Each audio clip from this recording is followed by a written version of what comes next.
Bismillahirrahmanirrahim. Assalamualaikum warahmatullahi wabarakatuh. Alhamdulillahirabbil alamin. Nahmaduhu wa nasta'inuhu wa nastaghfiruh wa na'udzu billahi min shururi anfusina wa min sayyiati a'malina. May yahdihillahu fala mudilla lahu wa may yudlil fala hadiya lahu. Asyhadu an la ilaha illallah wa asyhadu anna Muhammadan abduhu wa rasuluhu la nabiyya ba'dah. Sallallahu wa sallam wa ala alihi wa ashabihi wa man ihtada bihadihi ila yaumiddin. Amma ba'd. Para jemaah, Bapak dan Ibu sekalian, hari ini kita akan melanjutkan bahasan kita seputar al-fiqh, tentang fikih. Kita akan melanjutkan pembahasan terakhir yang berkaitan dengan masalah jenazah, ya. Pembahasan terakhir tentang jenazah. Nanti insya Allah pertemuan berikutnya kita masuk pada pembahasan seputar, seharusnya sih masalah puasa, ya. Kan urutannya begitu dalam rukun Islam. Tapi kita dahulukan masalah zakat saja. Jadi berikutnya nanti insya Allah kita bicara hukum-hukum seputar zakat. Di akhir pertemuan nanti tidak ada masalah bagi para jemaah, barangkali ada yang ingin menanyakan seputar masalah kurban. Karena sebentar lagi kurban, barangkali ada hukum-hukum yang ingin ditanyakan, dipertajam, silahkan. Pembahasan kita hari ini seputar dua hal sederhana insyaallah, tapi ini yang ditunggu-tunggu oleh setiap muslim yang beriman kepada Allah dan hari akhir insyaallah. Pembahasan pertama masalah takziah, dan yang kedua masalah tabungan akhirat. Apa itu tabungan akhirat? Kalau bahasa Arabnya, bahasa hadisnya, ma yakhlifur rajulu ba'da mautih, apa yang harus kita tinggalkan setelah kita meninggal nanti. Warisan, bukan warisan duit, tapi warisan yang bermanfaat buat kita kelak kalau wafat. Atau amalan-amalan yang bermanfaat setelah kita wafat.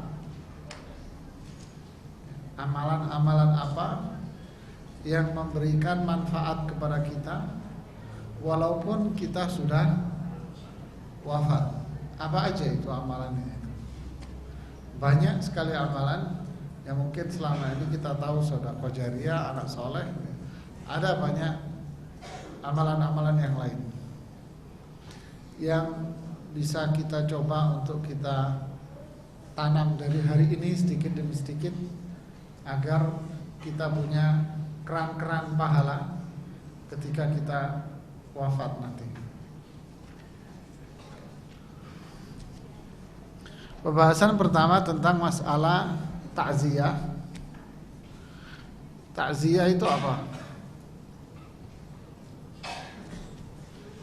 Dalam takziah itu bahasa Arab, ya, takziah atau al-aza. Apa artinya, Pak?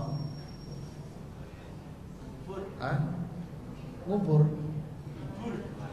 menghibur, pelawak dong. Menghibur apa? Menjenguk, melayat, nengok. Ya, itu dari bahasa sederhananya Ibu. Menengok orang yang orang yang meninggal. Oh, keluarga orang yang meninggal. Bukan menengok orang yang meninggal. Gimana caranya, Bu? Jadi takziah itu kita, tetangga, teman, keluarga nengok ya, saudara kita, tetangga kita, teman kita, kerabat kita yang terkena musibah kematian. Nah, takziah baik laki-laki maupun perempuan. Jadi dua-duanya takziah ini disyariatkan. Para ulama mengatakan yushra'u linnasi ar-rijal wan nisa ta'ziyatu ahli mayyit. Disyariatkan bagi laki dan perempuan takziah kepada keluarga almarhum lah. Ya. Disyariatkan bagi laki dan perempuan takziah keluarga almarhum atau almarhumah. Tujuannya yang Bapak sebutin tadi, yaitu tujuannya apa? Pertama, tujuannya yusallihim, menghibur mereka. Menghibur ini adalah meringankan beban kesedihan mereka, itu yang dimaksud menghibur. Jadi maksud menghibur itu adalah meringankan beban kesedihan mereka. Bagaimana caranya? Nah, nanti kita jabarkan. Tujuannya itu yang pertama, menghibur mereka, yaitu meringankan beban kesedihan mereka. Yang kedua, tujuannya adalah yahmiluhum 'ala ridha was sabr, mengajak mereka untuk ridha dan sabar. Jadi mendorong mereka, mengajak mereka untuk ridha dan sabar.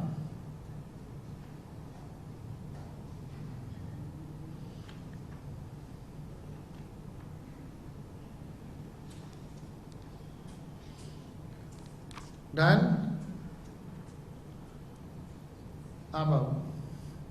apa lagi? Ridha, sabar. Yang ketiga adalah menghadirkan sesuatu untuk mereka yang sesuai dengan kemampuan kita. Jadi memberikan sesuatu kepada mereka sesuai dengan kemampuan kita, apa dan apa yang dibutuhkan. Makanan, ngasih makan bahasanya nggak enak ya. Jadi istilahnya menanggung konsumsinya lah ya, bahasa lebih enak menanggung konsumsi. Kalau ngasih makan itu bahasanya rada ndak enak di telinga.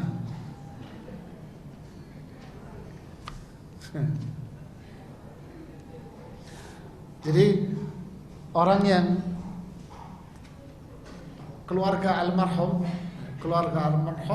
kan butuh orang lain yang menghibur mereka, butuh orang yang menasehati mereka, dan sesuatu yang bisa meringankan beban. Di antara bentuknya adalah selain nasihat, selain mengajak dia untuk bersabar, yang lainnya adalah apa? Membantu mereka untuk menyediakan makanan. Jadi jangan berbalik seperti yang terjadi di masyarakat kita, malah berbalik. Justru yang keluarga almarhumah malah sibuk menyiapkan makanan, nyewa catering, sibuk ngurusin catering dan sebagainya. Ini sudah kebalik ini. Kepala di kaki di kepala, semua sudah nggak karuan. Justru yang mengurusi itu adalah tetangganya, temannya, keluarganya. Pasti nanya, yang bayar siapa Ustaz? Ya kan? Yang bayar siapa? Ya yang bayar ya ibu-ibu. Ya bukan keluarga almarhum. Ya keluar duit juga dong. Iya, keluar duit juga. Makanya bima tayassar, sesuai dengan kemampuan. Bisa ngasih lontong ya lontong, Bu. Bisa ngasih risol ya risol. Bisa ngasih nasi bungkus padang ya padang. Bisa nyewa catering ya catering, ya sesuai kemampuan, mampunya sampai di mana gitu loh. Ya.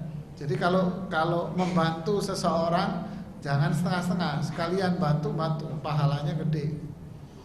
Rasulullah SAW mengatakan dalam hadis yang diriwayatkan oleh hadis yang dihasankan oleh Imam Albani di Irwaul Khalil, Rasulullah bersabda, "Man azza akhahul muslim fi musibah," barang siapa yang melakukan takziah kepada saudaranya muslim karena satu musibah, kasahullahu hullatan khadra, Allah akan berikan nanti di surga pakaian yang berwarna hijau. Yuhbaru biha yaumal qiyamah, nanti pakaian itu akan dia pakai pada hari kiamat.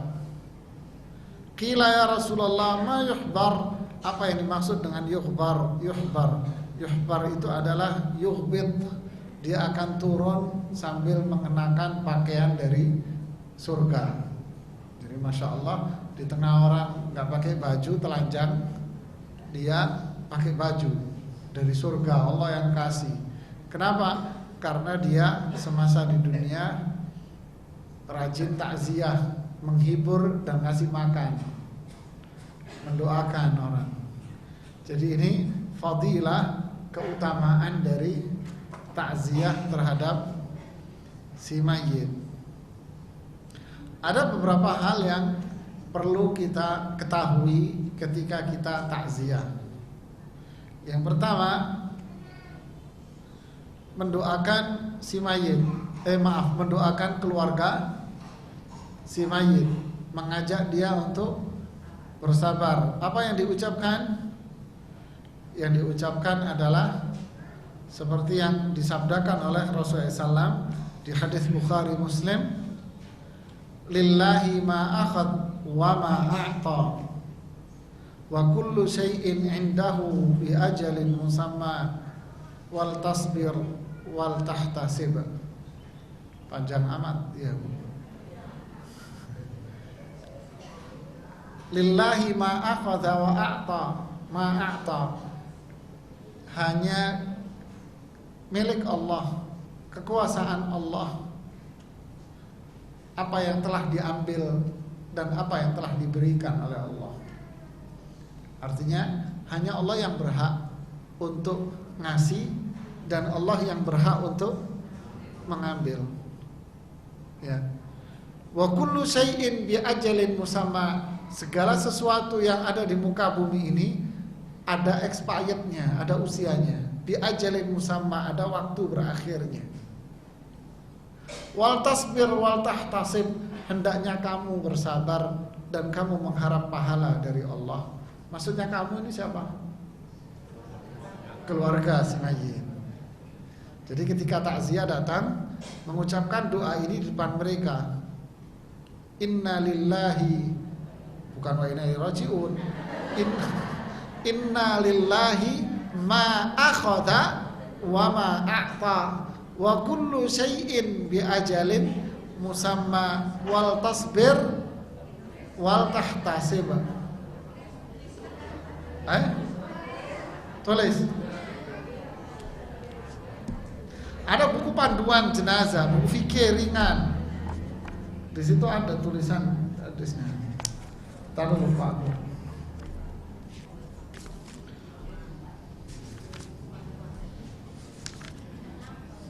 Nih, ziarah kubur pakai gambar. Lalu membaca doa yang tadi. Mana tadi? Inna lillahi ma akhadha wa lahu ma a'ta wa kullu syai'in 'indahu bi ajalin musamma faltasbir wal tahtasib. Saya tulis, Bu. Kalau mau beli berani dia sama.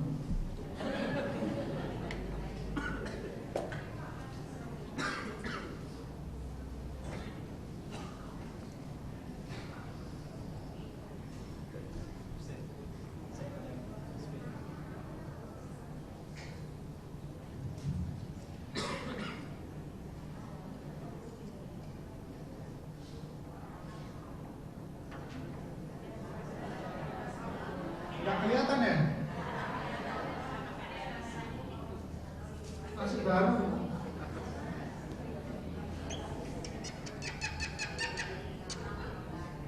dibikin tumpul. Ada tisu. Bagus.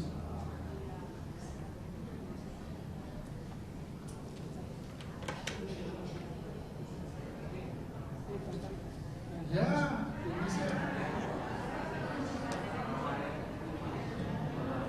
Permanen ini.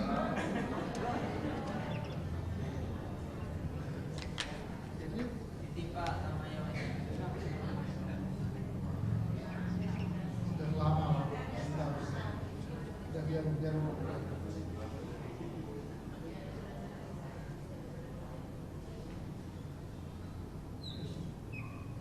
kelihatan Bu? Hah? Inna lillahi ma akhadha wa ma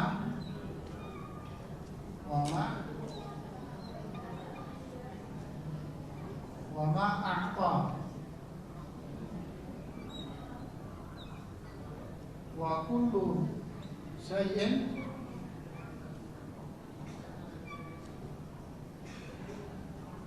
indahu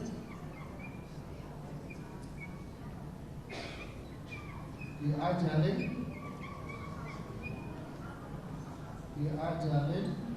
musamma fal tasbir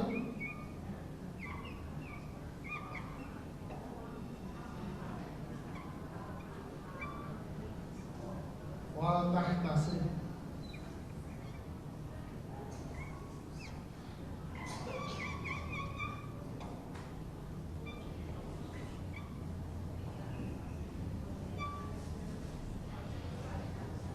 Saya baca lagi ya. Inna lillahi ma akhad wa ma a'ta wa kullu syai'in indahu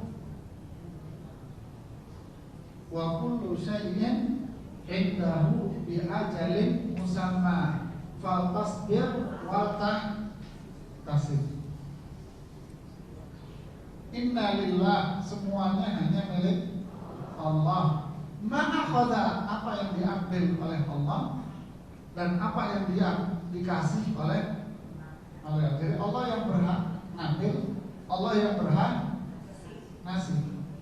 Wa kullu syai', segala sesuatu indahu, di sisi Allah, bi ajalin musamma, ada batas waktunya.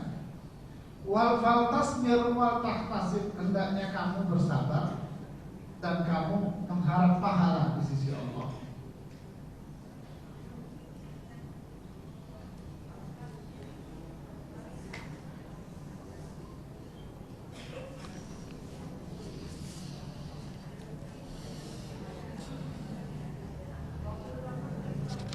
Ya, jadi ketika takziah datang ke rumah keluarga almarhum, disunnahkan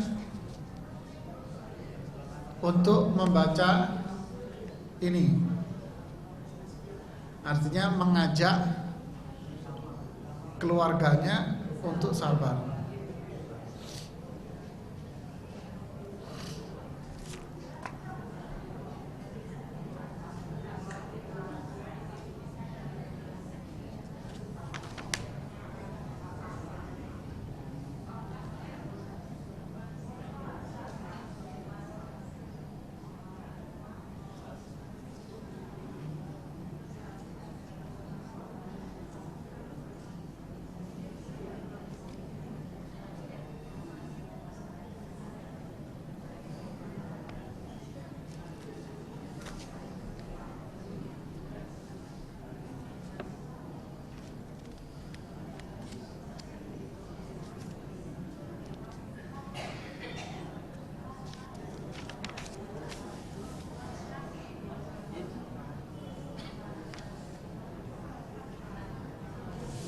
Ya, sudah, Ibu? Inna lillahi ma akhadha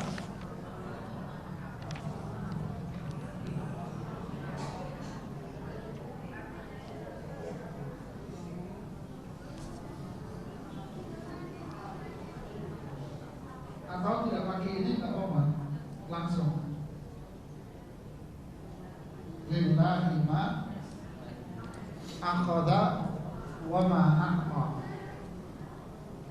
Hanya milik Allah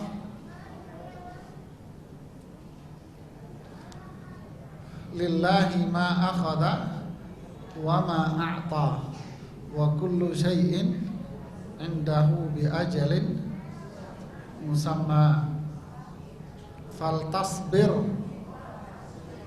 wal tahtasib.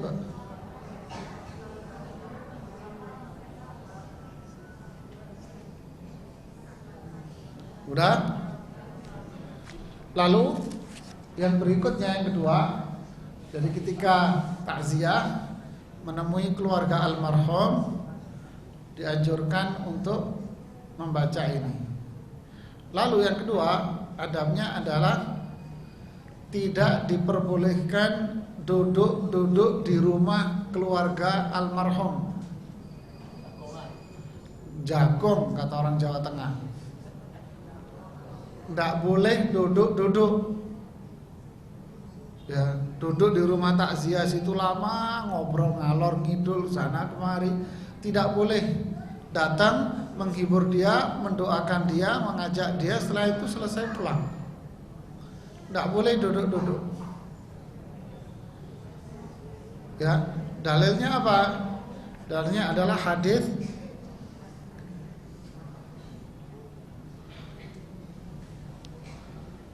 Rasulullah SAW mengatakan, hadis Jarir bin Abdullah, kunna nara al-ijtima'a ila ahli al-mayyit wa sun'ati ta'ami minan niyahah. Kami menandang duduk di rumah keluarga almarhum dan membuat makanan itu termasuk bagian dari meratap. Kenapa? Karena menjadikan keluarga si mayit semakin sedih. Duduk lama ngobrol, nanti cerita hari-hari sebelum almarhum wafat, ya kan? Nah, tambah sedih lagi, nanti ada ibu lagi datang duduk lagi, gimana bu ceritanya bu, sakit ya, cerita lagi dia, ada 10 ibu-ibu 10 kali cerita, ya kan? Ya, sedih terus dia akhirnya. Jadi tidak diperbolehkan wafat sudah. Ta'addadatil asbab wal mautu wahidu, kata penyair Arab, sebab kematian itu banyak. Kalau sudah wafat ya sudah. Jangan nanya macam-macam yang bikin keluarganya tambah sedih. Kita datang untuk menghibur, bukan datang untuk menjadikan keluarganya tambah sedih. Duduk ngobrol, nanya sono, nanya sini, tambah kelamaan. Datang, ngajak dia untuk sabar, dibacakan ini, ya kan? Didoakan dia, doa apa aja lah, ya kan? Mudah-mudahan Allah meneguhkan hati ibu, memberikan kesabaran kepada ibu, mengampuni dosa-dosa si mayit, insyaallah dia orang baik, dan seterusnya. Dikasih hiburan kata-kata yang baik seperti itu. Setelah itu pulang. Nggak ada duduk di situ. Ya. Yang ketiga, tidak boleh membuat makanan. Jadi yang keluarga almarhum atau almarhumah keluarganya tidak boleh bikin makanan apapun. Seperti hadis Rasulullah kepada para sahabat, isna'u li ali Ja'far ta'aman fa innahu qad atahum amrun yushghiluhum. Isna'u li ali Ja'far ta'am, buatkan makanan untuk keluarga Ja'far. Kenapa? Karena mereka lagi sedih karena Ja'far bin Abi Thalib terbunuh. Jadi yang membuat makanan itu adalah tetangganya, orang lain. Di mana? Ya di luar rumahnya, dia lagi sibuk, sedih. Jangan ditambahi dengan kesibukan lain. Nah, ini kebalik kalau masyarakat kita. Jadi keluarga tidak, kan kami tinggal beli aja Ustadz, ya sama aja kan, juga mikirin makanan apa ya yang mau dibeli ya, mikir. Belinya kemana? Mikir. Udah datang apa belum? Dipikir. Nanti nyajiinnya gimana? Dimikir. Nanti ngerapiinnya, mikir. Setelah itu bayar lagi. Udah tetangganya apa yang dia bisa kasih, apa yang bisa dia buat, masakin untuk sebelahnya, kasih. Tidak boleh ngasih apapun, walaupun air putih juga mikir, beli dulu ke warung, ngangkat lagi di situ, ribet. Sudah tetangganya kalau mau ikut pahala, tetangganya yang membuatkan, membelikan, mengatur semuanya. Adapun keluarga almarhum tidak diperbolehkan untuk masak atau beli, ya, menyiapkan makanan. Ini aja sebetulnya takziah itu. Ya. Yang sering terjadi mukhalafah, pelanggaran di situ adalah duduk di rumah si mayit ini dalam jangka waktu yang lama, duduk sejam, 2 jam, kadang berjam-jam di situ. Ini yang tidak diperbolehkan, Ibu, dilarang. Ya. Dan mendorong keluarga si mayit akhirnya bikin makanan. Karena duduk tamu banyak lama. Sebentar dong seharusnya, iya. Datang menghibur sebentar, pulang. Bisa difahami, Ibu? Berikutnya adalah ma yuntafa'u bihil mayyit ba'da mautih. Ini investasi tak terbatas atau investasi tak dibatasi dengan waktu. Nanam dari sekarang, buahnya akan terus menerus berkesinambungan, walaupun yang nanam sudah wafat, terus akan berjalan. Sampai kapan? Sampai kiamat. Si mayit terus akan mendapatkan suplai pahala. Pahala yang masuk ke dia tergantung yang ditanam. Kalau yang ditanam dikit, ya pahalanya dikit. Kalau ditanam banyak sekali, ya otomatis banyak sekali. Ini yang disebut dengan amal jariyah. Amal jariyah. Apa aja, Ibu? Yang pertama, doa orang-orang beriman.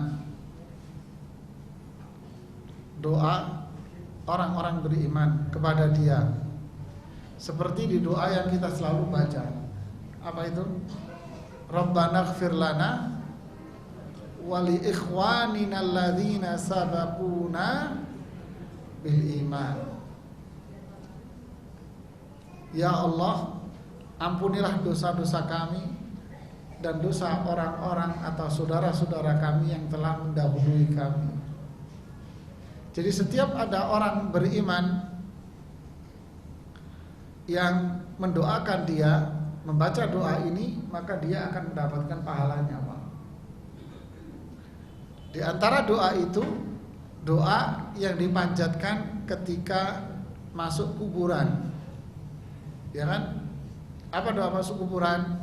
Ada beberapa redaksi kan. Di antaranya, Assalamualaikum dara qaumin mu'minin wa atakum ma tu'aduna ghadan muajjala wa inna insyaallahu bikum lahiqun. Allahumma ighfir lahum warhamhum. Ya kan? Atau Assalamualaikum ahlad diyar wa inna insyaallahu bikum lahiqun. Allahumma ighfir lahum warhamhum. Keselamatan bagi kalian, maksudnya yang sudah wafat. Kami insyaallah akan menyusul kalian. Wa inna insyaallahu bikum lahiqun. Kami dengan izin Allah akan menyusul kalian. Allahumma ighfir lahum warhamhum. Ya Allah, ampunilah mereka, rahmatilah mereka. Berarti si mayit dapat manfaat enggak? Dapat dari doa orang-orang yang ziarah kubur ini. Jadi luar biasa.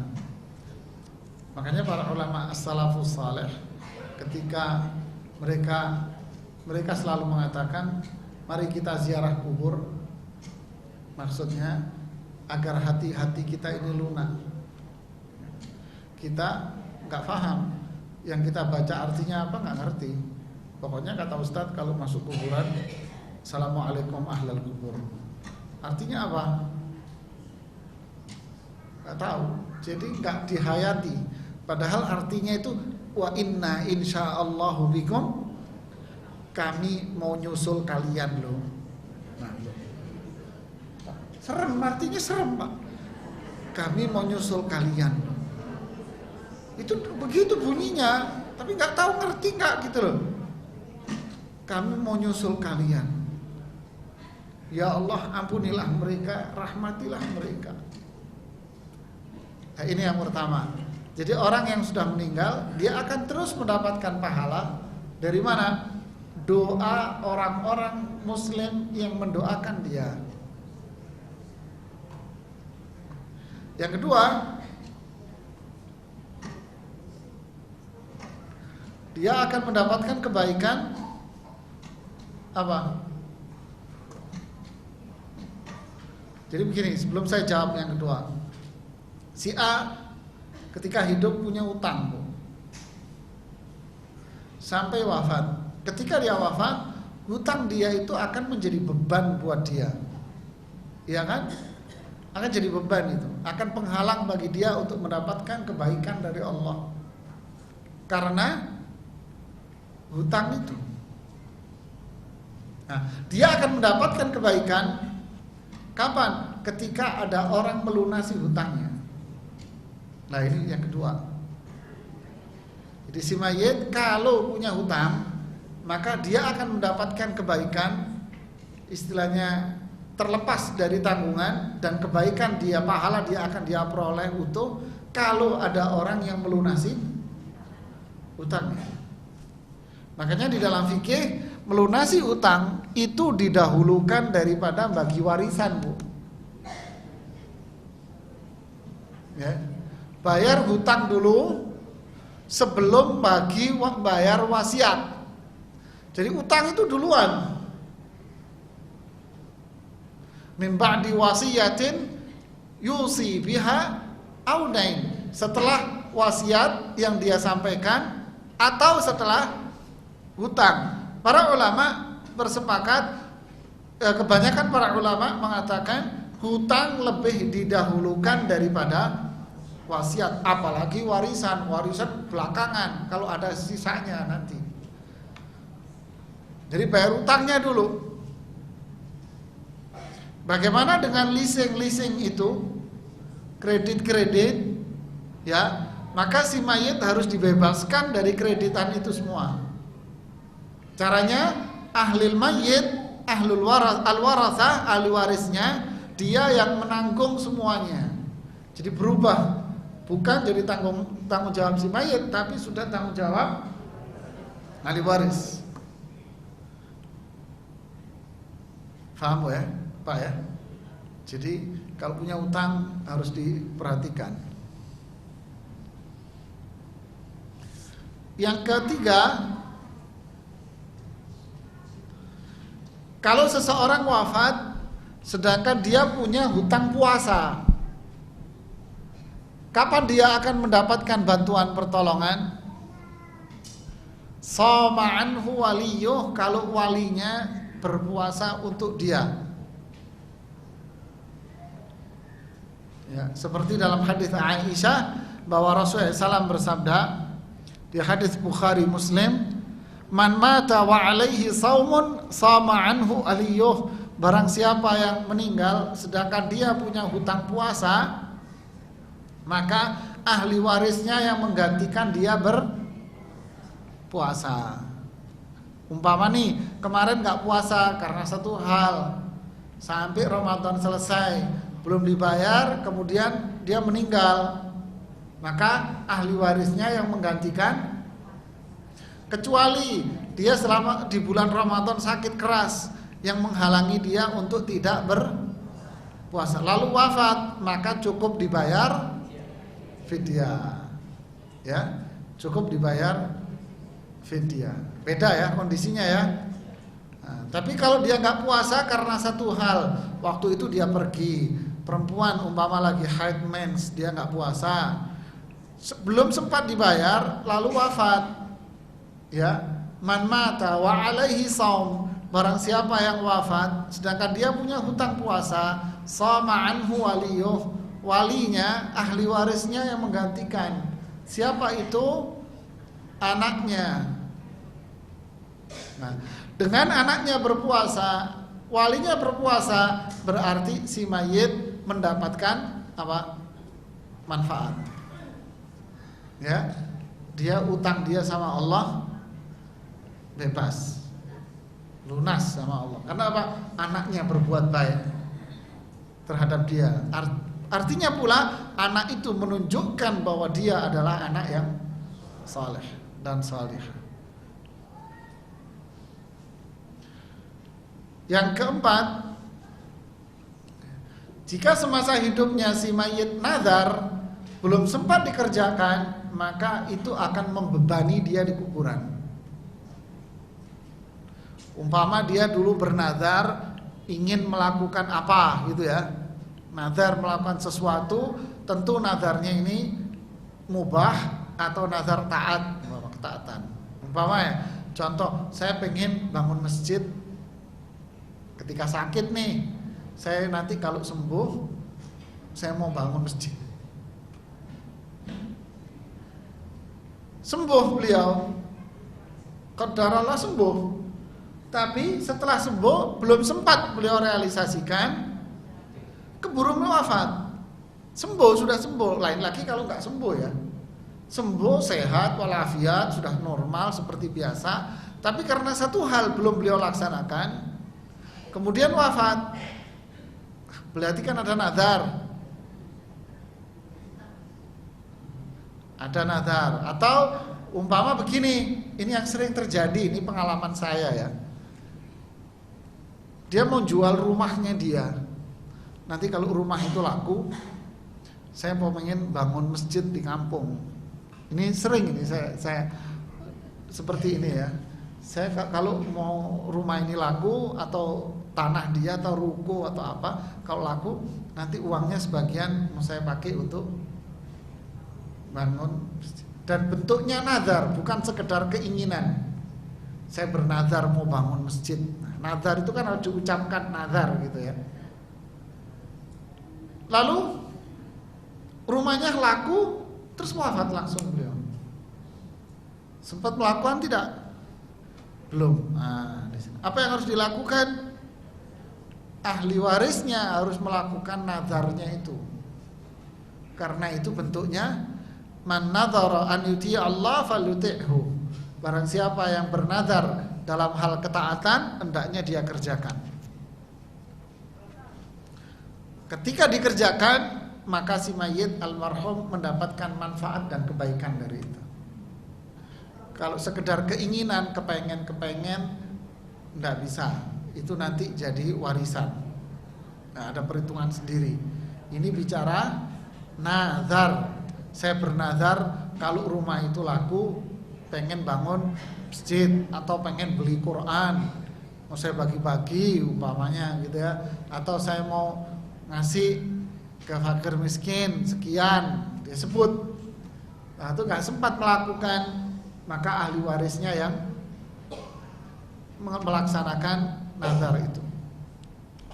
Artinya dia almarhum atau almarhumah mendapatkan kebaikan dari nazar dia yang dikerjakan oleh ahli warisnya. Kemudian yang kelima adalah anak saleh. Dari sisi mana? Anak saleh dari sisi mana? Ini butuh penjelasan. Lihat, hadis Rasulullah SAW mengatakan, inna atyaba ma akala rajulu min kasbih wa inna waladahu min kasbih. Sebaik-baik yang dimakan oleh seseorang itu adalah hasil jeripayah dia sendiri. Wa inna waladahu min kasbih, dan sungguh anaknya itu termasuk jeripayah dia.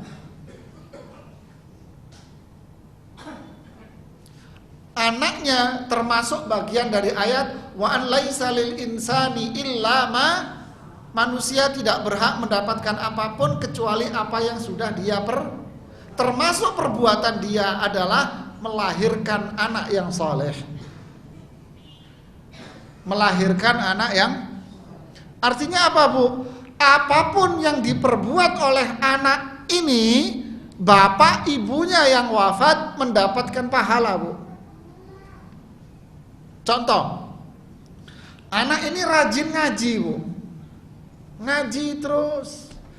Pertanyaannya, siapa yang mengajarkan anak ini ngaji? Dan siapa yang mendorong anak ini untuk belajar ngaji? Orang tuanya yang ngajarin. Atau saya nggak ngajarin, tapi saya mendorong dia, saya panggilkan dia guru les, saya panggilkan dia privat, saya dorong, saya ajak terus menerus dia untuk belajar ngaji. Berarti orang tuanya yang memfasilitasi anaknya agar anaknya ini bisa. Ketika anak itu bisa ngaji, kemudian di kemudian hari anak itu ngaji, orang tuanya wafat, setiap ayat yang dibaca satu huruf kan berapa? Orang tuanya dapat terus itu Bu. Walaupun anaknya bilang enggak, saya ngaji bukan untuk ayah, saya untuk sendiri, umpamanya. Tapi enggak ada lah anak soleh seperti itu. Umpamanya dia ngaji untuk dirinya, tapi tetap ayahnya dan ibunya dapat. Kenapa? Ad-dalu 'alal khairi kafa'ilihi. Orang yang menunjuki kebaikan, memfasilitasi kebaikan akan mendapatkan pahala yang sama dengan orang yang melakukan. Itu Bu dahsyatnya anak soleh Bu. Jadi apapun yang dikerjakan anak soleh itu orang tuanya dapat pahala.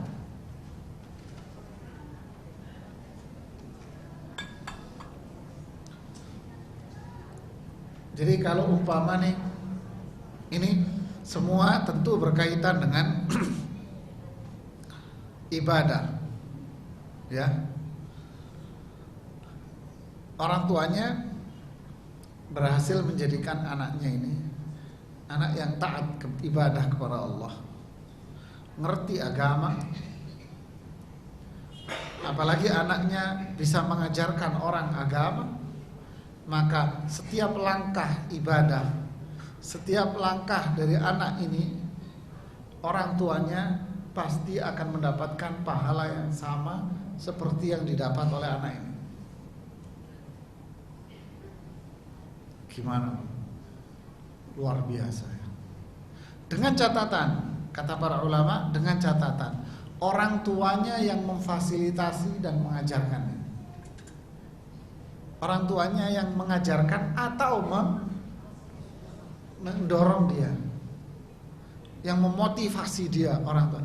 Tapi kalau orang tuanya nggak pernah ngajarin, nggak pernah motivasi, anak itu belajar dengan sendirinya, apa orang tuanya dapat? Kagak. Dapat dari mana Bu? Dapat dari mana? Orang tuanya nggak ngajar, orang tuanya jogrok, kasarnya Betawinya jogrok begitu aja Bu, diam aja. Nyuruh anaknya ngaji? Enggak. Anaknya ngalir, anaknya belajar Islam dari siapa? Diajak temennya. Udah didiemin aja sama orang tuanya, cuek aja orang tuanya. Dapat pahala? Enggak. Kamu nggak ikut-ikutan mau dapat pahala, enak amat. Iya kan? Ibarat anak makelaran, dia yang usaha datang, setelah transaksi, ya dia dapat komisi kan? Tahu-tahu ada orang sebelahnya, uang denger dong, uang denger apanya? Kamu nggak ikut-ikutan minta komisi, kan gitu kan ceritanya? Sama. Makanya orang tua, wa an laisa lil insani illa ma sa'a. Orang tua tidak akan mendapatkan apapun kecuali apa yang sudah dia usahakan. Kita usaha enggak? Ya kan? Man sanna fil islami sunnah hasanah falahu ajruha wa ajru man amila biha min ghairi an yanqusa min ujurihim syai'a. Barang siapa yang meniti kebaikan, lalu diikuti oleh orang lain, ya, maka dia mendapatkan pahala dari perbuatan itu plus ditambah pahala dari orang yang ngerjain itu, tanpa mengurangi pahala dia sedikit pun. Double pahalanya, Bu.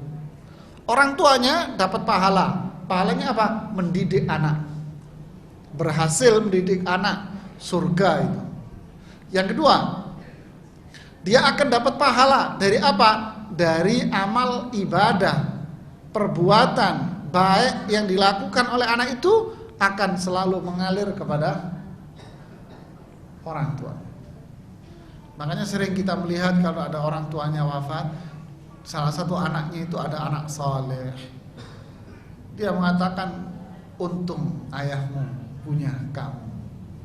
Kenapa? Ayah kita selalu mendapat pahala dari kita, ibu kita selalu mendapat pahala dari orang tua. Ibu akan mendapat pahala dari ibu duduk di pengajian sini, ya kan? Yang muda-muda ini, yang masih muda-muda, kalau orang tuanya sudah tidak ada, orang tua kalian dapat pahala dengan duduknya kalian di sini. Kenapa? Dulu yang selalu motivasi kita untuk datang di majelis taklim itu ibu, ayah yang nyuruh saya, ayo datang pengajian sono. Males kamu, kadang-kadang kan kata-kata seperti itu. Udah datang sono, datang. Akhirnya kita datang dan terbiasa datang di pengajian, ayah kita selalu dapat pahala. Kalau kita duduk di sini pahalanya seperti jihad di jalan Allah, orang tua kita yang wafat pun dapat pahala jihad di jalan Allah di kuburan Allah. Kalau kita suruh anak kita, ayo nak sholat ke masjid, yang laki-laki ayo ke masjid, nah jadi terbiasa dia, nggak usah disuruh dia. Akhirnya ketika kita wafat, setiap kali anak itu jalan ke masjid, dosa dia diampuni, dosa orang tuanya diampuni juga. Lihat Islam, ini mahalnya punya anak yang saleh.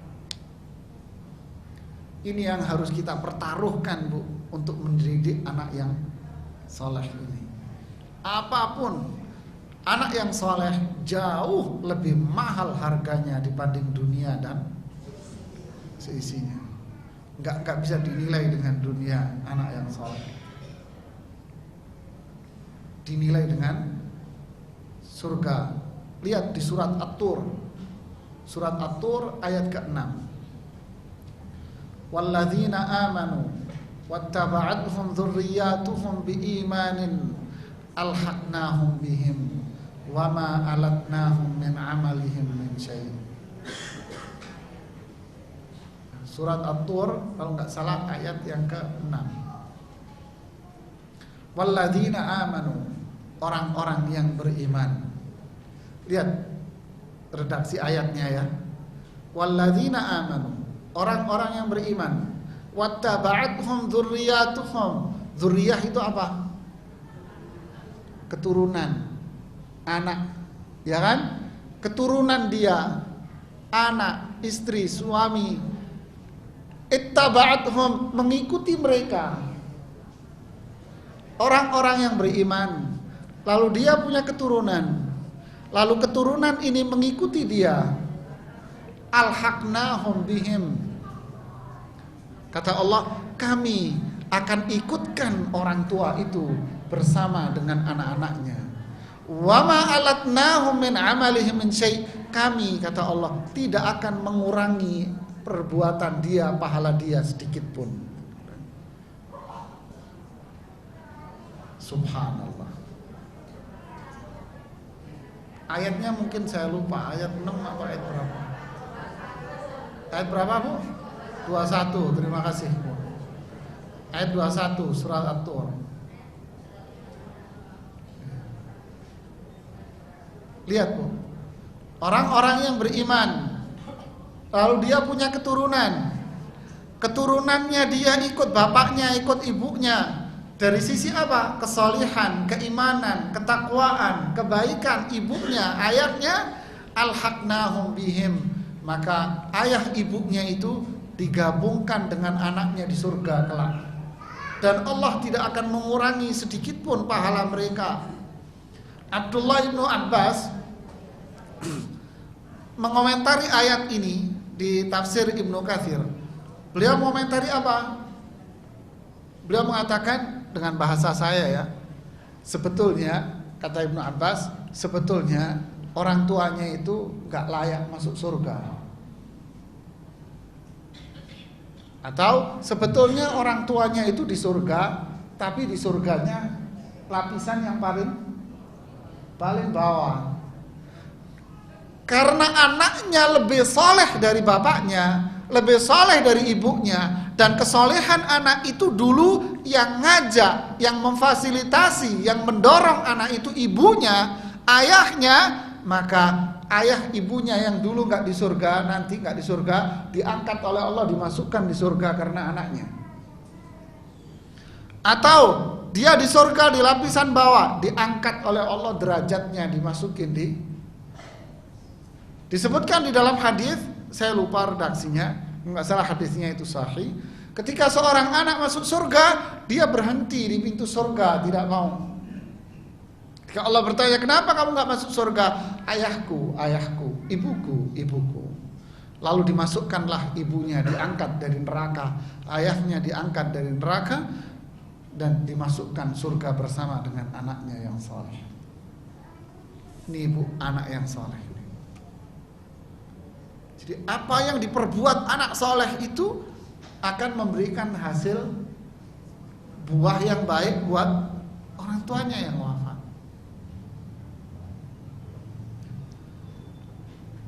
Jadi ini perlu kita tanam dari sekarang.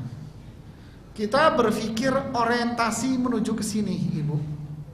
Jangan pendidikan berorientasi sekarang, tapi berorientasi akhirat. Maksud saya apa? Sering terjadi anak-anak kita yang kecil-kecil SD, azan subuh nggak kita bangunin. Kenapa? Kesian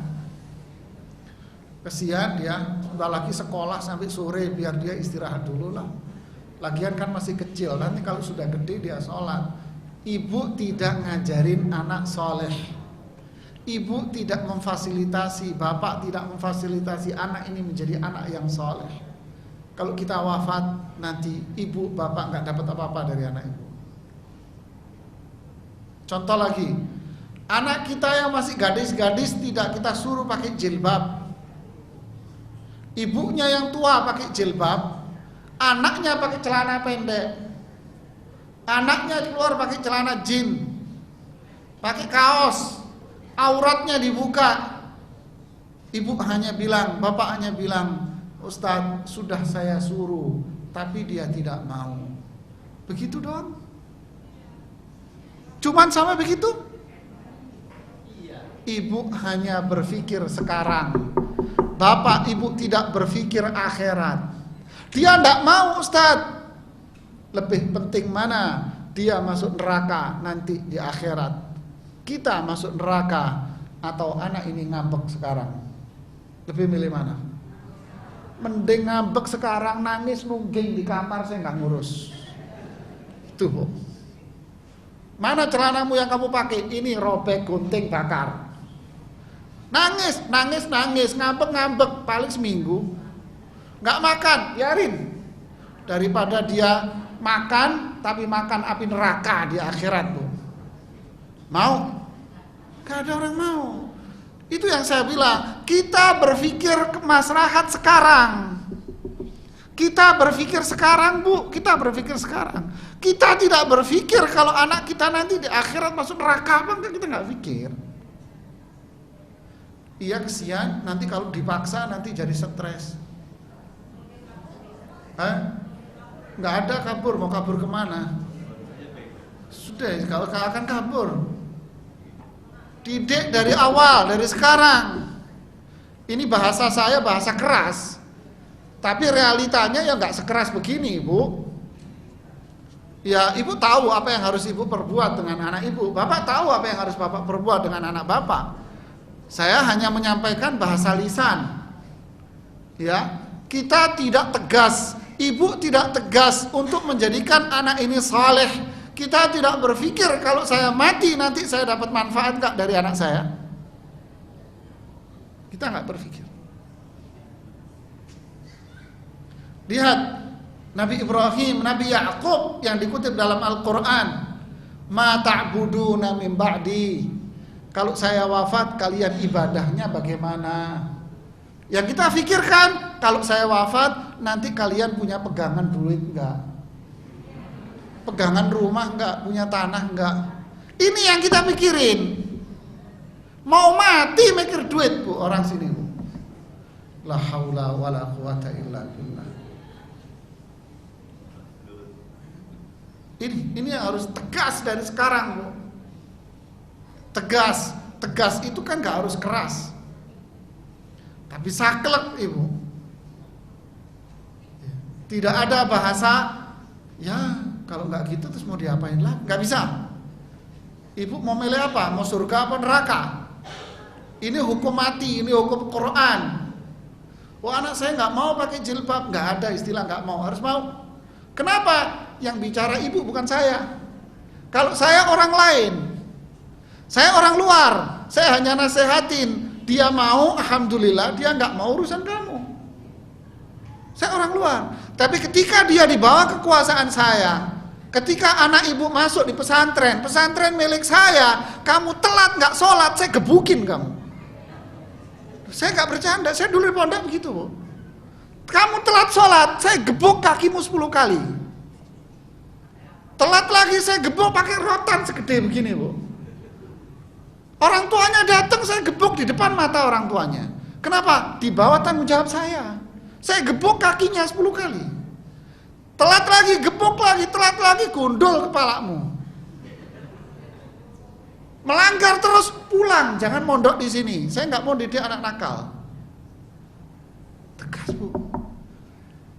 Keluar dari rumah, Ibu, Masya Allah, Ustaz, terima kasih.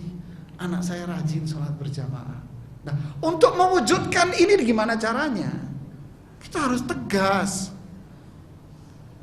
Kok dihukum? Wah, ini menyalahi hak ini. Nggak ada urusan sama hak orang barat. Islam yang nyuruh, Bu. Kalau anakmu usia 10 tahun tidak sholat, pukul sama Nabi. Nabi yang nyuruh. Wadribuhum wahum abna'u ashrin. Pukul anakmu kalau 10 tahun nggak sholat. Gebuk, Bu. Urusan apa sama hak asasi anak? Emang kita gebukin kepalanya terus sampai berdarah? Tidak. Pukulan mendidik. Pukulan menjadikan dia jerah, tidak mau.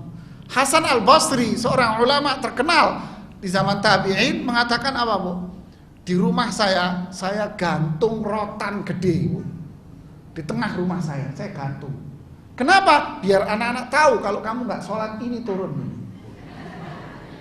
Tapi sebetulnya nggak pernah dipakai mukul, nggak pernah dipakai. Jadi ada rasa. Saya dulu masih ngaji, ingat, Bu, Masya Allah, barakallahu fi. Ini manfaat ilmu, bermanfaat ya, guru ngaji. Saya ingat dulu belajar ngaji di ajaran namanya Ustadz Umar dulu. Wallah alam tidak tahu beliau masih hidup apa sudah wafat, saya nggak tahu. Dulu saya masih kecil-kecil itu, dia punya rotan dua. Rotannya dua, Bu. Satu tipis kecil, satu gede segini, Bu. Segede gini, Pak, rotannya. Rotan yang gede itu digantung di depan dia.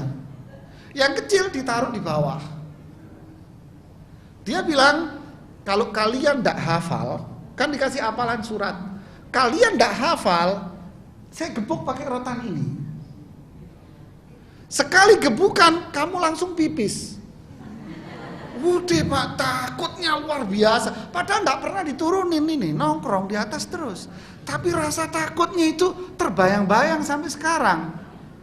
Anak kalau ketemu beliau, terakhir itu ketemu beliau sudah tuli, nggak dengar.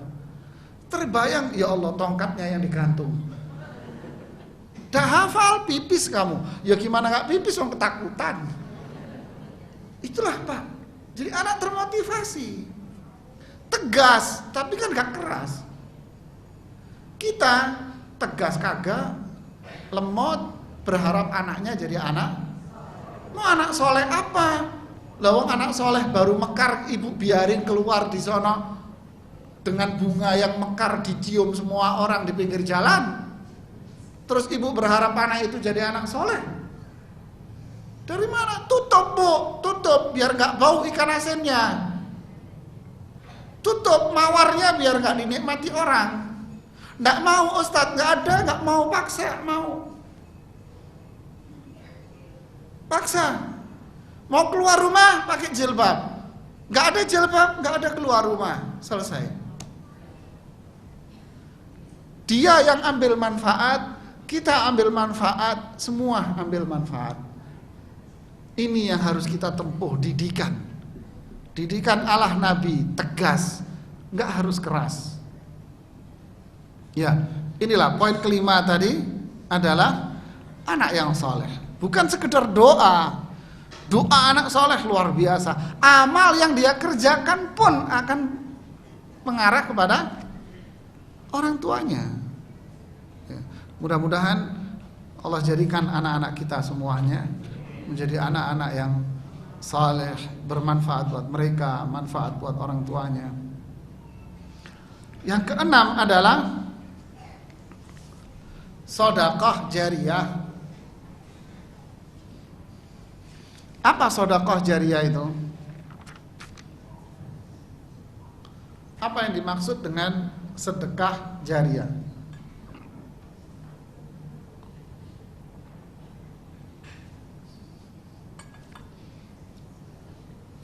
Jariyah itu mengalir. Jariyah itu artinya walahum ajrun ghairu, ini jariyah. Walahum ajrun, dan mereka mendapatkan pahala ghairu mamnun, yang tidak terputus. Sedekah jariyah bisa berbentuk fisik, bisa non fisik. Apa yang non fisik? Ngajarin orang ilmu, ngajarin ngaji umpama sebagai contoh. Ngajar ngaji itu bukan amalan yang rendah loh Pak Bu. Jangan merasa terhina. Wah, saya kan di sini kedudukannya senior saya. Masa saya disuruh ngajar ngaji anak-anak kecil di masjid ini? Saya ketuanya loh di masjid. Masa saya suruh ngaji? Jangan menganggap remeh dari pekerjaan itu. Ini sedekah yang tadi, yang ibu ingat sampai saat ini di benak ibu, siapa Bu? Selain orang tua. Hah? Guru ngaji. Siapa terbayang namanya Bapak Fulan? Di masjid ini dulu saya ngaji. Saya dulu belajar ini sampai saya lancar. Sampai sekarang selama ibu ngaji, Pak Ustadz itu yang di kampung terus dapat pahala sampai sekarang, Bu. Sampai sekarang. Bayangin. Inilah ilmu. Saya nggak menguasai, sudah kita mampu apa? Kita ngajar ngaji. Ibaratnya begitu. Ini keutamaan. Bagaimana model kayak Imam Nawawi yang ilmunya kita nikmatin terus, ya kan? Orang-orang yang punya karya-karya bukunya selalu dibaca. Ibnu Katsir, tafsirnya sepanjang masa dibaca semua kalangan. Kayak apa pahalanya Imam Ibnu Katsir? Kayak apa pahalanya Imam Bukhari, Imam Muslim, Tirmidzi, Nasa'i, Imam Syafi'i, Imam Ahmad? Kayak apa pahalanya mereka, Pak? Ya, guru ngaji aja pahalanya seperti itu, apalagi para ulama. Innallaha yarfa'u bihadzal ilma aqwaman wa yada'u biha akharin. Sesungguhnya Allah akan mengangkat derajat karena ilmu ini, dan Allah akan merendahkan beberapa orang karena ilmu ini. Derajatnya diangkat, terkenang-kenang. Ada bapak umur 75-an lah, sekarang 75-an. Kalau ketemu sama saya nangis. Saya teringat Ustaz, siapa? Ustaz saya dulu nakal Ustaz. Nakal, sudah nakal luar biasa. Yang ngajarin saya ngaji itu beliau. Dia yang sabar menuntun saya sehingga saya ngerti agama, sehingga saya bisa ngaji. Terbayang nama siapa? Ustaz itu. Kayak apa jasanya?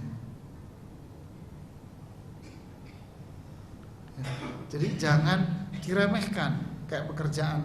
Jadi Ustaz saya nggak punya ilmu banyak, nggak bisa ngajar ngaji nggak? Bisa, udah ngajar ngaji. Ini atau saya nggak bisa Ustaz, takut salah ini, jadi fasilitator saja. Apa fasilitatornya? Hah? Bayarin anak yang nggak bisa ngaji itu, bayarin Bu, bayarin pakai duit Ibu, bayarin guru ngajinya, panggilin guru ngaji, saya yang bayar. Ibu jadi fasilitas di situ. Pahalanya sama, Bu. Oh, Qur'annya saya yang beli. Kalau habis, saya yang beliin Qur'an. Oh, buku apa? Buku belajar sholat, belajar doa-doa, saya yang beli, Bu. Ketika anak itu belajar dari buku yang ibu beliin, maka ibu dapat pahala sama dengan ustadz itu yang ngajarin. Kenapa? Yang beliin buku ibu, Bapak. Jadi fasilitator. Pakai apa? Fulus, duit semampu kita, belinya semampu kita.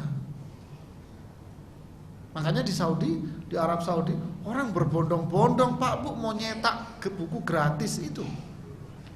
Enak ya di sini ya, buku mewah-mewah dibagiin gratis ya. Orang kita mata duitem, mikir nilainya ini kan mahal. Dia enggak mikir mahal, Pak. Dia mau mikir dagang sama Allah, Pak.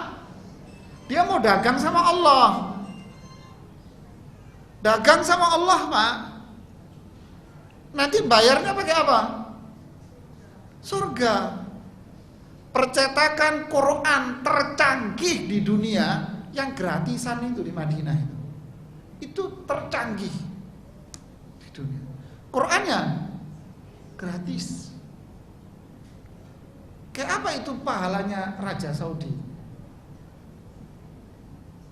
Iya kan? Ya kita mampunya seberapa, itulah kita kasih, jadi fasilitas. Yang fisik, termasuk sedekah jariah fisik. Bang, seperti di hadis, man bana masjidan fid dunya banallahu lahu baitan fil jannah. Barang siapa yang bangun masjid di dunia, Allah bangunkan rumah di surga. Insyaallah. Bangun masjid di dunia, dibangunin rumah surga.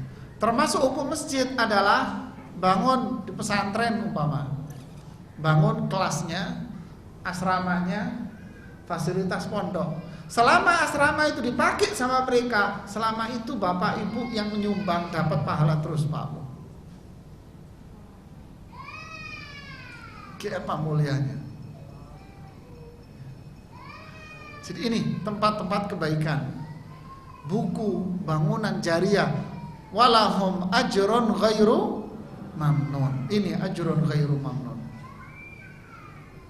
Termasuk sedekah jariah adalah nahran ajrahu, kata Nabi, dia mengalirkan sungai.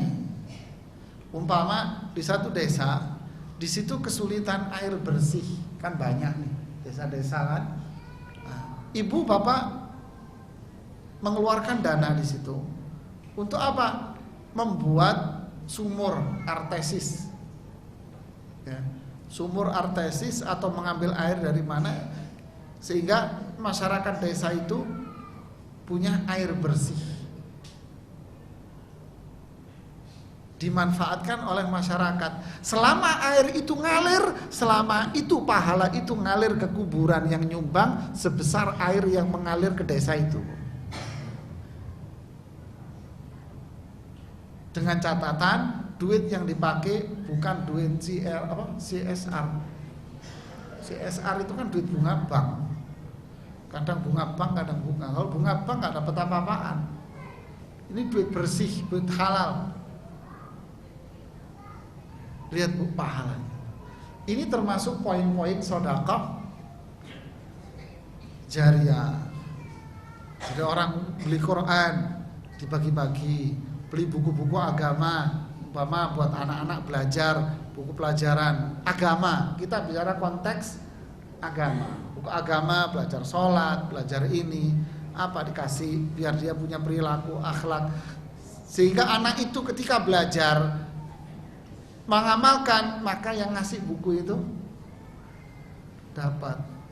Bangunan, kalau bangunan kan uangnya gede, saya nggak punya Ustaz, terlalu besar, ya sudah yang punya beli apa? Quran, saya cuma bisa beli 10 biji Ustaz, ya udah beli 10 biji. Kasih siapa? Kasih orang yang memang benar-benar ngaji. Nah inilah Ibu tentang amalan-amalan yang bisa memberikan manfaat pada seseorang sampai dia wafat nanti. Terus dia akan mendapatkan pahala itu.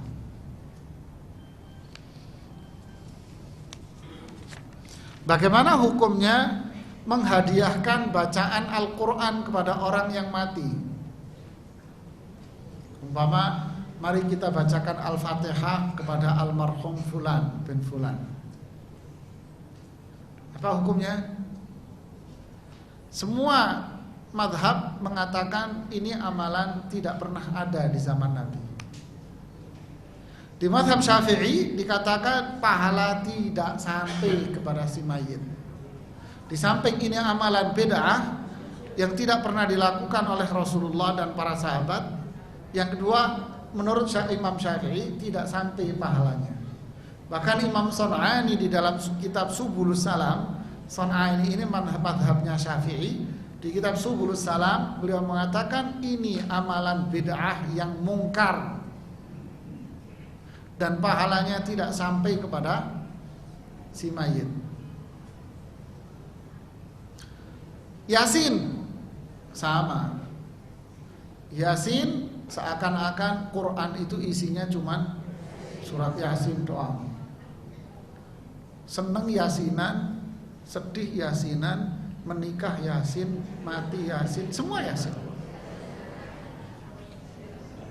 Iya, kelahiran anak Yasin. Semua pokoknya seneng Yasin, sedih Yasin, kayak film India. Seneng nyanyi, sedih nyanyi. Semua Yasin. Suruh yang lain, kayak nggak bisa. Subhanallah, ini bid'ah dari mana orang ngarang-ngarang amal ibadah? Baca Quran yang lain. Dan tidak ada keutamaan khusus. Tidak ada dalam hadis. Banyak hadis-hadis yang diriwayatkan itu hadisnya palsu, dhaif. Silahkan dilihat di tafsir Ibnu Katsir, di pengantar tafsir surat Yasin punyanya Ibnu Katsir. Jadi Ibnu Katsir sebelum menafsirkan surat Yasin itu bikin pengantarnya. Beliau sebutkan hadis-hadis itu, tapi semua beliau mengatakan bahwa hadis ini semuanya palsu dan mungkar. Yang dipakai oleh orang dibaca perayaan dan sebagainya. Jadi yang bermanfaat apa? Justru yang menjadi manfaat besar bagi orang yang wafat itu cenderung disingkirkan. Benar kata para ulama salaf, man ahya bid'atan faqad amata sunnah. Orang yang menghidupkan satu bid'ah berarti dia mematikan satu sunnah. Sibuk dengan amalan yang tidak disyariatkan berarti amalan yang disyariatkan terbuang, terlupakan oleh masyarakat. Ini yang terjadi. Ya, ini dua hal pembahasan kita yang berkaitan dengan takziah, ya. Kemudian amalan-amalan yang bermanfaat bagi seseorang ketika dia sudah wafat. Adapun ziarah kubur sudah sering kita bahas. Wallahu a'lam. Barangkali ada yang mau ditanyakan, Bapak Ibu sekalian, silahkan. Atau mau nanya masalah kurban. Tapi satu hal Pak Ibu, satu hal yang harus kita camkan. Apa itu? jangan suka menyalahkan orang tua kita dulu. Ya. Jangan menyalahkan ini salah orang tua kita dulu, jangan. Jangan sekali-kali menyalahkan orang tua kita. Kalau ada pun salah itu manusiawi. Tetap kewajiban kita sebagai anak, kita doain mudah-mudahan orang tua kita dimaafkan, diampuni dosanya. Terus kita doakan. Orang tua kita dulu nggak ngajarin kita begini-beginian, oke lah, nggak ngajarin begini-beginian, tapi tetap doain. Doa kita selalu dinanti oleh mereka. Ya, silakan, ada yang nanya tadi, Mas.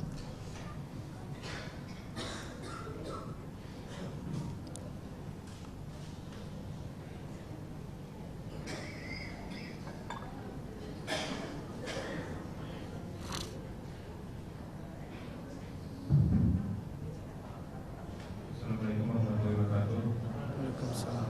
Saya bertanya, apabila tetangga kita mengadakan 1000 harian, lalu kita diundang, kita hadir, tapi mereka mengirimkan bungkusan nasi pada kita.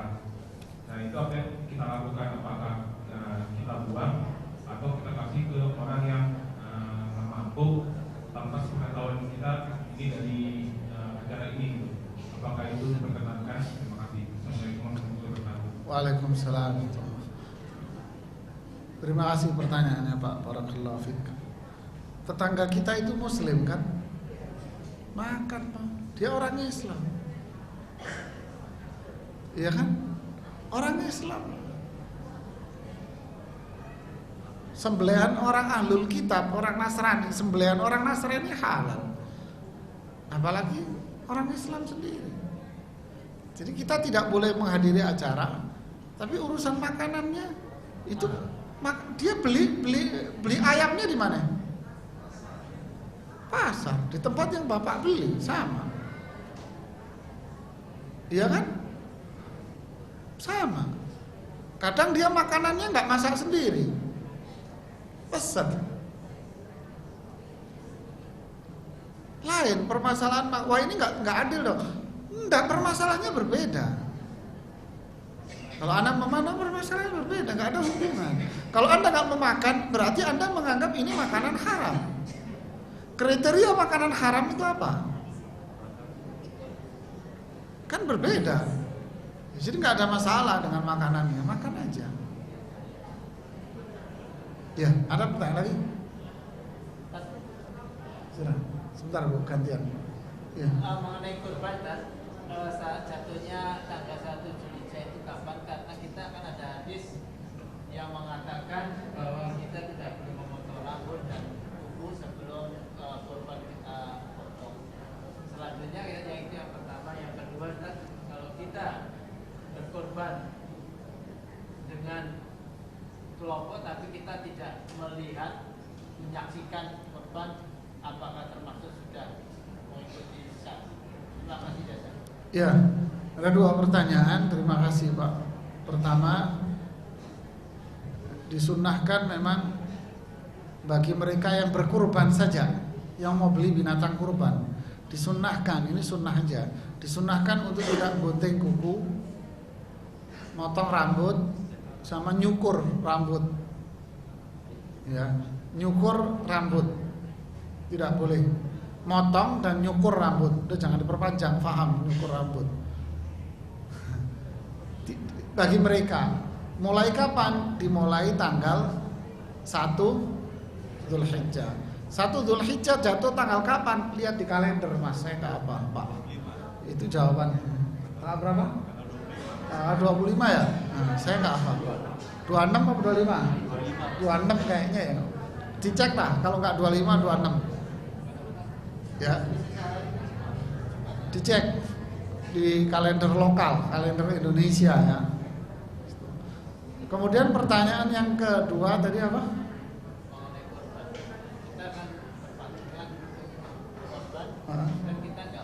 Oh iya, apakah orang yang berkorban itu harus menyaksikan binatang kurban dia yang mau disembelih?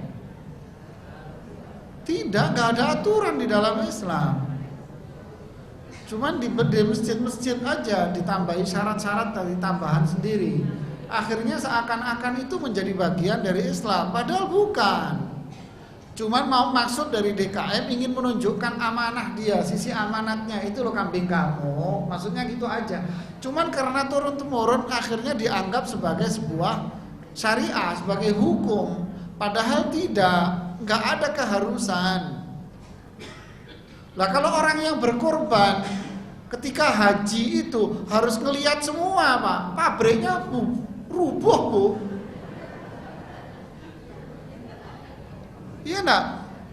Akhirnya bikin syariat baru lagi. Enggak, tetap harus dilihat, tapi kan bisa diwakilkan. La haula wala quwata. Bikin lagi syariat baru lagi. Tidak ada aturan-aturan seperti itu. Ketika ibu bapak mempercayai Masjid Al-Ihsan, kemudian kurban ibu kasihkan, ya sudah, karena dasar kepercayaan ibu, kasihkan, insya Allah masjid ini akan mengelola dengan baik. Apakah harus saya melihat? Nggak harus. Tidak, nggak ada di dalam aturan kurban harus melihat itu. Ya, paham Bu ya? Ada ibu, silakan yang belum.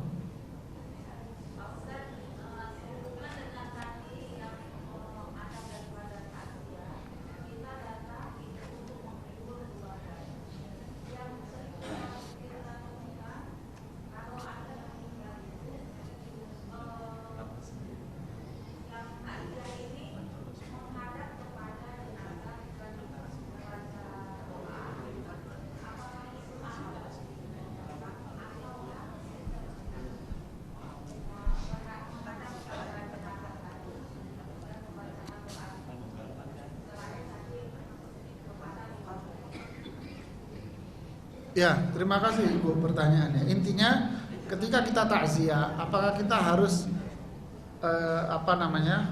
melihat jenazahnya, kan itu bahasa sekarang. Ketika Rasulullah SAW wafat dan Abu Bakar datang dari rumahnya belakangan, ya, beliau datang paling telat ya karena rumahnya agak jauh Abu Bakar. Kemudian Abu Bakar langsung masuk ke rumahnya karena itu rumah Aisyah, putrinya. Langsung masuk aja karena di situ ada putrinya kan. Langsung masuk Abu Bakar, kemudian melihat jasad Rasulullah sudah ditutup. Kemudian Abu Bakar membuka kepala Rasulullah SAW, lantas beliau mengecup kening Rasulullah Sallallahu Alaihi Wasallam. Artinya para ulama mengatakan itu diperbolehkan bagi seseorang yang mau takziah. Jadi menghadap dia, kemudian dia mengasihi almarhum almarhumah, didoakan, kemudian dicium keningnya, otomatis yang sama jenisnya. Ya, bukan melihat oh ini ustadz saya, ibu datang itu dicium keningnya ustadz, itu jangan Bu.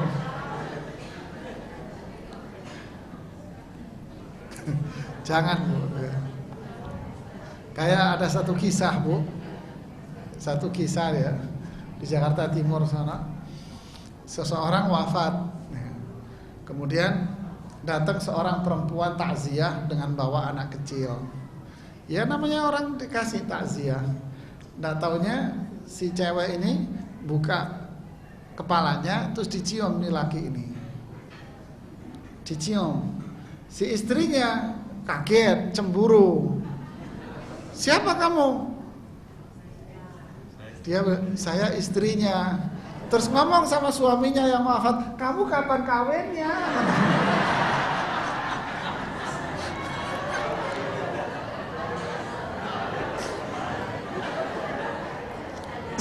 Jadi jangan begitu Bu, nanti akhirnya cemburu nanti.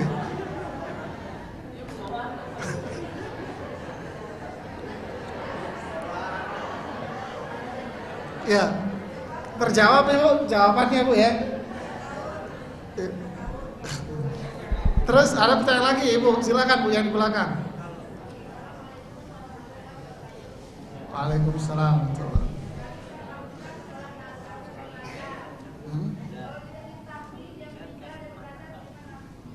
Ya, kalau seseorang bernadar tapi nggak ketahui oleh ahli waris, ya sudah selesai Bu. Kita nggak tahu. Terus mau diapain? Nggak tahu. Kalau nggak tahu ya jangan diomongin. Ya kan? Ya enggak tahu Bu mau diapain. Sama aja dengan pertanyaan Ibu begini. Seseorang punya harta tapi dia belum bayar zakat. Ya kan? Kemudian wafat. Ahli warisnya tidak tahu apa ayahnya, ibunya sudah bayar zakat apa belum, dia tidak paham. Apa dia berkewajiban bayar zakat?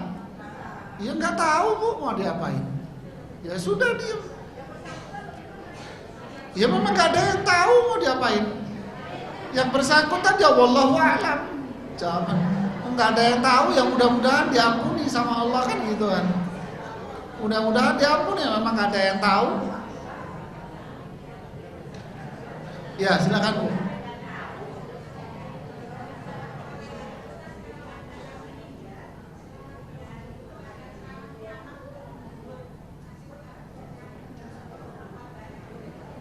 Ya, ini ada fenomena baru di masyarakat Ibu, yaitu ketika ada seseorang wafat dilakukan takziah secara berturut-turut 3 hari. Loh kami nggak melakukan tahlilan Ustaz, tapi cuman kami datang setiap hari. Ini juga nggak boleh Ibu, sama Pak. Kan tidak boleh duduk-duduk di rumah almarhum. Lah terus ini bukan duduk-duduk lagi, malah setiap hari ke sono.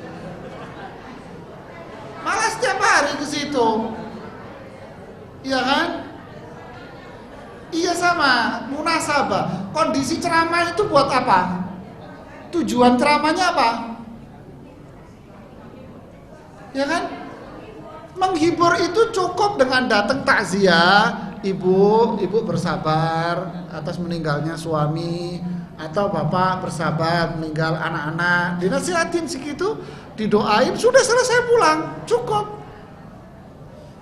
Jadi tidak perlu melakukan hal-hal yang seperti itu. Jadi kalau saya mandang tidak perlu dilakukan hal seperti itu. Cukup nasihat itu dilakukan sekali. Kalau dia justru datang berkali-kali, malah bukan jadi nasihat. Jadi apa? Jadi menambah kesedihan. Setiap hari kok Bu, selama 3 hari. Jadi tidak perlu, sekali aja datang sudah selesai. Iya, cukup sekali. Cukup dia datang, nasihatin dan tidak perlu dibikinkan acara. Itu kan salahnya lagi apa? Bikin acaranya itu loh Bu. Bikin acara itu satu, bikin acara setelah kematian, ini tidak disyariatkan. Yang kedua akan berembas. Apa embasnya? Embasnya keluarga si mayit akhirnya menyiapkan makanan. Yang ketiga, yang bayarin penceramah siapa? Oke, enggak masjid, tapi dia terkena 2 hal. Kumpul-kumpulnya sama dia menyiapkan. Oke, enggak ada makanan Ustadz, kumpul-kumpulnya itu juga tidak boleh. Ngumpul-ngumpulnya, duduk-duduknya di situ tidak boleh Ibu. Walaupun dikasih ceramah, tidak. Ya, cukup masing-masing datang, masing-masing mendoakan.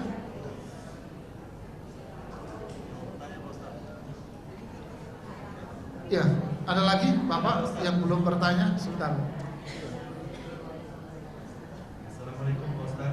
Salam. Yang mau saya tanyakan masalah ru'yah dan hilal waktu bulan Dzulhijjah ini Pak Ustaz. Iya. Apakah berlaku lagi sidang isbat, sedangkan ru'yah dan hilal itu kan berlakunya di awal dan di akhir bulan gitu Pak Ustaz. Sedangkan fenomena di Indonesia kan mereka adakan juga sidang isbat. Jadi apakah kita sudah melihat di Saudi sana sudah mengadakan kalau kita sholat di sini gitu. Terima kasih. Ya, terima kasih Pak pertanyaannya. Ini kembali kepada permasalahan yang selalu jadi konflik. Penentuan awal bulan puasa, Lebaran, Idul Adha, Idul Fitri, penentuannya dasarnya apa? Para ulama semuanya yang kontemporer sekarang, yang ada sekarang maupun yang sudah wafat, tetap semuanya berakhir pada satu keputusan. Apa itu? berpuasalah di negaramu, berlebaranlah di negaramu sesuai dengan keputusan negara kamu. Titik. Idul Fitri dengan negaramu, dengan ru'yah hilal kamu. Idul Adha, berlebaranlah Idul Adha berdasarkan waktu yang ditetapkan oleh negara kamu. Selesai. Ini keputusan para ulama Timur Tengah sekarang. Ini keputusan ulama Timur Tengah sekarang. Baik ulama yang dikenal oleh masyarakat agak keras, tetap mereka berpendapat negara kamu masing-masing, gak harus keputusan kamu, keputusan negaramu. Sumu liru'yat, sumu yauma yasumun nas, wa aftiru yauma yuftirun nas. Puasalah kamu bersama dengan orang-orang yang berpuasa. Berlebaranlah kamu bersama dengan orang-orang yang berlebaran. Sudah. Yang saya tanyakan ini Ustaz, itu yang tadi kan berlakunya di awal dan di akhir bulan. Ya. Sedangkan bulan Dzulhijjah ini tanggal 9 itu kan Pak Ustaz dia udah di pertengahan bulan. Ya, berarti Apa ruqyahnya berlakunya, Ustaz? tidak, ruqyahnya berlaku dari awal bulan dong, penentuan itu akan berembas ke situ otomatis. Pastilah, nggak mungkin ruqyah itu di pertengahan. Pertengahan apanya yang mau dilihat, susah. Mesti yang dilihat itu awal, untuk melihat adanya bulan. Kalau sudah gede nggak bisa, bukan nggak perlu dilihat lagi, memang sudah nongol Pak. Ya kan, udah nggak perlu dilihat lagi, memang sudah nongol bulannya.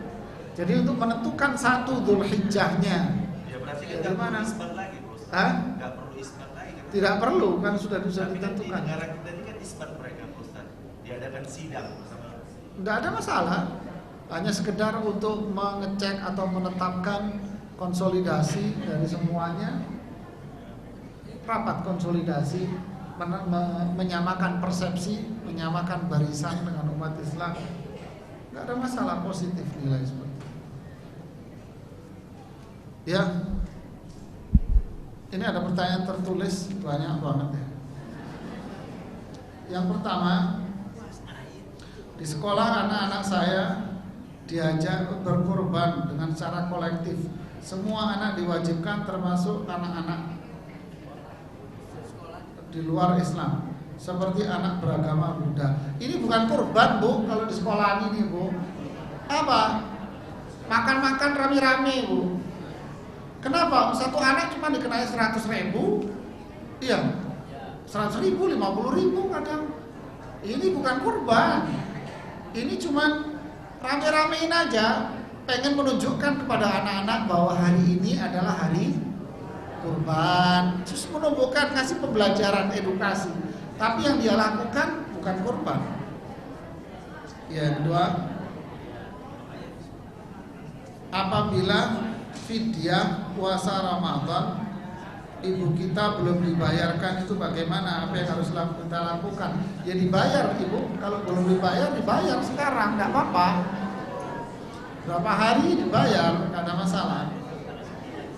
Bagaimana kalau masjid yang kita bangun dipakai orang-orang yang belum sunnah, bahkan masih banyak memakai bid'ah? Diganti orangnya, Bu. Repot amat. Diganti orangnya, ibu yang bangun, bapak yang bangun, ya kan? Ya udah ganti, datang kayak presiden datang ganti kabinet, diganti kabinet. Kenapa? Saya yang bangun, iya kan? Ya sudah ganti orang, ganti pengurusan. Gimana caranya? Kalau bapak orang organisasi punya 1001 macam cara itu untuk menggulingkan BKN itu kan. Bilang kepengurusannya sudah habis lah, perlu regenerasi lah, butuh peremajaan lah, biar anak-anak muda ini bangkit, muncul menjadi anak-anak yang gemar ke masjid. Ayo kita hidupkan remaja-remaja masjid. Itu kan alasan untuk menggulingkan yang tua-tua itu. Kasarnya kan gitu. Ini bahasa organisasi, jadi muter-muter bahasanya gitu loh. Intinya ganti. Ini pertanyaan lagi. Apapun yang dikerjakan anak yang soleh, orang tua juga akan mendapatkan pahalanya. Terus bagaimana jika anaknya sudah mengerjakan keburukan? Apakah orang tuanya juga mendapatkan dosanya? Yang ngajarin siapa? Yang ngajarin siapa?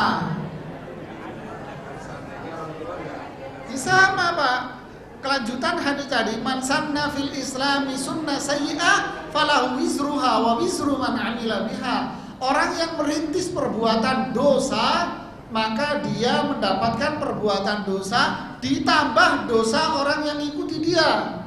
Makanya Nabi mengatakan orang yang paling banyak melakukan perbuatan dosa dan dia adalah biangnya adalah orang yang melakukan pertama kali kasus pembunuhan Habil dengan Qabil, dia yang ikut menanggung dosanya.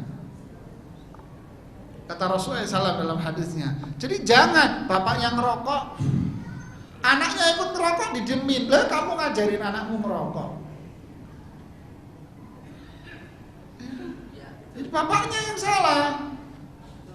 Ya kayak tadi, mohon maaf ibu, anaknya nggak pakai jilbab, keluar dengan aurat terbuka, didiemin oleh ibunya, berarti bapak ibunya menanggung dosa anaknya yang membuka aurat itu.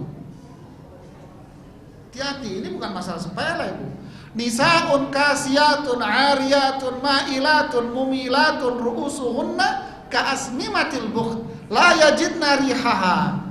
Perempuan-perempuan yang pakai baju tapi telanjang, kalau jalan pantatnya kelihatan, kepalanya kayak punduknya onta. Perempuan kayak begini tidak akan mendapatkan baunya surga aja nggak bisa. Nah kalau orang tuanya ikut memperlicin, dia yang beliin celana jinnya, dia yang bikin baju biar dia dipakai keluar, ya mau diapain Ustaz? Bisanya begitu, berarti kamu yang memperlicin anakmu masuk neraka. Sama, berbahaya. Ini yang saya bilang, tidak ada kalau nggak ini ya ini tidak. 1 tambah 1 2 sama. Ini halal, ini haram. Sudah. Wah orang tua saya keras, biarin deh dibilang keras. Kita nggak keras, kita tegas. Beda antara tegas dengan keras. Ya, begitu. Sekolah anak-anak musik, sama, musik sesuatu yang diharamkan. Jangan biasakan anak dengerin musik. Kita ngasih musik, beliin itu berarti kita yang memfasilitasi anak kita. Telinganya nanti dituang besi cair di neraka. Disuruh sekolah, nggak peduli, nggak usah dibeliin. Begitu. Oh sekolah harus beli pianika, kan gitu kan Bu ya? Anak saya nggak pernah saya beliin pianika. Saya bilang nggak ada pianikaan, nggak ada ceritanya anak nggak naik kelas gara-gara nggak bawa pianika, nggak ada ceritanya sekolah, nggak ada. Akhirnya gurunya hafal, oh anaknya Pak Ustadz nggak bakal bawa pianika, ya sudah, nggak apa-apa, nggak apa-apa, nggak ada ceritanya nggak naik kelas gara-gara nggak bawa piano, terus nggak bawa gitar, nggak ada ceritanya. Tegas kok. Kenapa? Kita berpikir itu tadi maslahat dunia dan maslahat akhirat. Jadi memfasilitasi keburukan sama kita juga dosa. Contoh deh sederhana, kalau kita ngelihat anak yang soleh baik, pertanyaan orang yang ngelihat apa Bu? Anak siapa ya ini ya? Masya Allah baik ya. Kalau melihat anaknya binalnya minta ampun, pertanyaannya apa? Sama, anak siapa nih? Tapi nadanya tinggi. Anak siapa nih? Aduh nakalnya. Kan gitu kan. Tapi kalau baik, anak siapa nih? Kan enak kan Bu? Jadi begitu. Ya ada pertanyaan terakhir.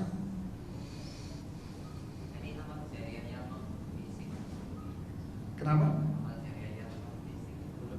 Ya itu tadi, bangun masjid, bangun pesantren, lokal kelas, ya kan, bangun panti asuhan, bangun jalan, beliin Quran, beli buku-buku agama untuk dibagi, terus membuat air bersih di desa-desa. Ini yang selalu jariah, istilahnya sedekah yang gak habis dimakan. Ini terus ada. Ya, tidak ada. Kita cukupkan sampai di sini. Subhanakallahumma bihamdik, asyhadu an la ilaha illa anta, astaghfiruka wa atubu ilaik. Assalamualaikum warahmatullahi